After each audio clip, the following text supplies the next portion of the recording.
আল্লাহর আরেফরা বলে যে কলবের মধ্যে মালিকের জায়গা নিছে, মালিকের সাথে কথা বলবো। আল্লাহু আল্লাহ, আল্লাহু আল্লাহ, আল্লাহু আল্লাহ, আল্লাহু আল্লাহ, আল্লাহু আল্লাহ, আল্লাহু আল্লাহ, আল্লাহু আল্লাহ, আল্লাহু আল্লাহ। কয়শোবার?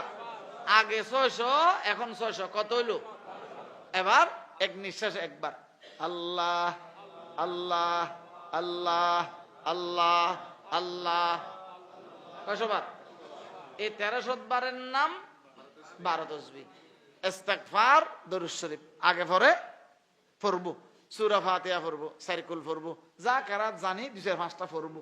সময় নাই একবার সূরা ফাতিহা পড়বো, মুরব্বিদের ইসালা সওয়াব করবো। তারপর ওস্তাদ, আত্মীয় স্বজন যারা এহসান আছে তাদের কবরে ইসালা সওয়াব করবো। পারবো তো ইনশাআল্লাহ? আচ্ছা, রোজা কয়টা? থাকবো না যে একটা কোনো কারণে এরকম আসেনি কোনো কেউ দিলে খবরদার।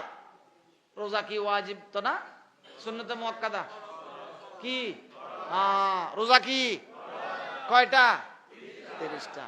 যতদিন রমজান মাস থাকবে রমজান রোজা কি করব না, কি করব না, বাদ দেব না। খবরদার জওয়ানরা, আল্লাহর ওয়াস্তে কোনো কারণে রোজা নষ্ট হয় এরকম কাজ করব না। দোস্ত, রোজার দিন রোজা আসি, কথা বললে কিছু হবে না বললাম। যদি কেউর বেগানা কেউর সাথে কথা বললাম, যার সাথে কথা বললে আমার দিল খুশি হয়, নফস খুশি হয়, সেরকম জায়গায় কথা বলার কারণে যদি এরকম কোন ঘটনা ঘটে যে ঘটনার কারণে রোজাটা কি হয়ে গেছে, ভাঙি গেছে অথবা হালকা হয়ে গেছে, আচ্ছা বলেন তো আমি আল্লাহর সামনে মুখ দেখাইতে পারবো? পারবো? খেয়াল রাখবো অন্তত রমজান মাস বেহায়া কাজ করব না, বেশরম কাজ যেগুলো আছে সেগুলো থেকে বিরত থাকবো। পারবো ইনশাআল্লাহ? কি বললাম? তারাবি করাকাত 20 রাকাত পড়বো, শেষ রাকাত, শেষ রাত্রে 4 রাকাত তাহাজ্জুদ অবশ্যই, বলেন 4 রাকাত তাহাজ্জুদ পড়বো বলবো না, শেষ রাত্রে 4 রাকাত তাহাজ্জুদ অবশ্যই পড়বো। সেহরি খাবো, 30টা রোজা রাখবো। 12 তাসবিহ যারা তাআল্লুক করছেন, তাআল্লুকের কারণে কারোর সাথে আছেন 12 তাসবিহ আদায় করবেন। যারা তাআল্লুক নাই, এমনি আমাকে মহব্বত করে এখানে আসছেন, শেষ রাত্রে 400 বার বলবেন আল্লাহু আল্লাহ, আল্লাহু আল্লাহ, আল্লাহু আল্লাহ, আল্লাহু আল্লাহ, আল্লাহু আল্লাহ, আল্লাহু আল্লাহ। পারবো ইনশাআল্লাহ? সময় নাই, ভাত খাইয়া মসজিদে যাওয়াতে যাইতে হাঁটি হাঁটি করবো, আজানের পরে করবো, শেষ হয়ে গেছে টাইম, ফজরের নামাজ পড়ে তো সবাই ঘুমাই, ঘুমাইবার আগে দিয়ে 400 বার করে নিব। পারবো ইনশাআল্লাহ? যেন আমার থেকে বাদ না যায়, ছুটি না যায়। দোস্ত, কোরআন শরীফ কোন মাসে নাযিল হয়েছে সবাই তো জানেন দেখি, মাশাআল্লাহ।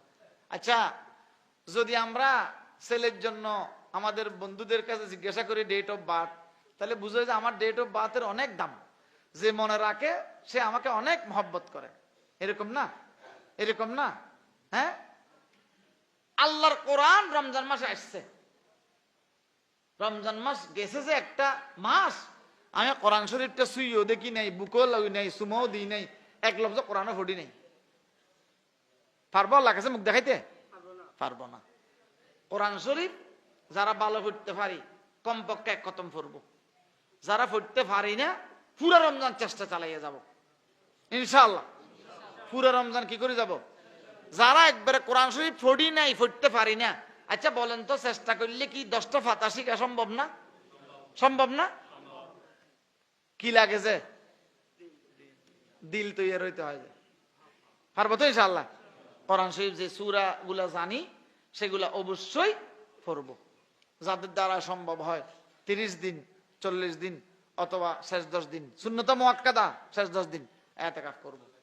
যদি এখানে নিতে চান কেউ এখানে নিতে পারবেন, আর যদি চান আমার ফরিদশরীর মাদ্রাসা, যে মাদ্রাসা আমি খেদমতে আছি, সেখানেও চাইলে কেউ ইতিকাফ নিতে, কারো থেকে টাকা পয়সা নেওয়ার জন্য জবরদস্তি করা হয় না। কেউ খুশি দিলে আলহামদুলিল্লাহ, জবরদস্তি করা নাই। যদি চান সেখানে যেতে পারবেন। আলহামদুলিল্লাহ অনেক বড় বড় আলেমরা সেখানে ইতিকাফ করেন, ওনাদের সাথে ওনাদের খেদমতে আমিও থাকি। যদি আল্লাহ তৌফিক দে শেষ 10 দিন আমি ইনশাআল্লাহ কি করব? ইতিকাফ করব। যদি আপনারা চান সেখানেও ইতিকাফ করতে পারবেন। অনেক মহব্বতওয়ালা একসাথে ইতিকাফ করলে দোস্ত, একজনে কান্না করলে খান্দন্যে খান্দন্যে বানায়, মাদার রহমতুল্লাহ বলতো যে খাদন্যে বানায়। একজন মানুষ সালাত নামাজ পড়ে কাঁদতেছে, আরেকজন মানুষ তাহাজ্জুদের নামাজ পড়ে কাঁদতেছে, আরেকজন মানুষ দরজার লাইটে কোরআন তেলাওয়াত করে আসি সিজদা দিয়ে কাঁদতেছে। আপনি শুয়ে গেছেন, ঘুম যাবো আমি। এখন এগুলা দেখতে দেখতে চোখের ভানের কারণে উঠি, যে উজু বানায় আসি, দেখি নামাজ পড়া শুরু করে। তাহলে কি বুঝা গেল? খান্দন্য কি বানায়? খান্দন্য বানায়। যদি সম্ভব হয় কোন খান্দন্যের দরবারে যাই, 10টা দিন 5টা দিন 3টা দিন থাকার চেষ্টা করবেন। পারবো ইনশাআল্লাহ। আমার এখানে যদি করতে চান ইনশাআল্লাহ দরজা খোলা, আসবেন, কিছু কথাবার্তাও শুনবেন, কোরআন শিখবেন, ওখানে কোরআন শরীফ শিখানো হয়, শিখবেন। 10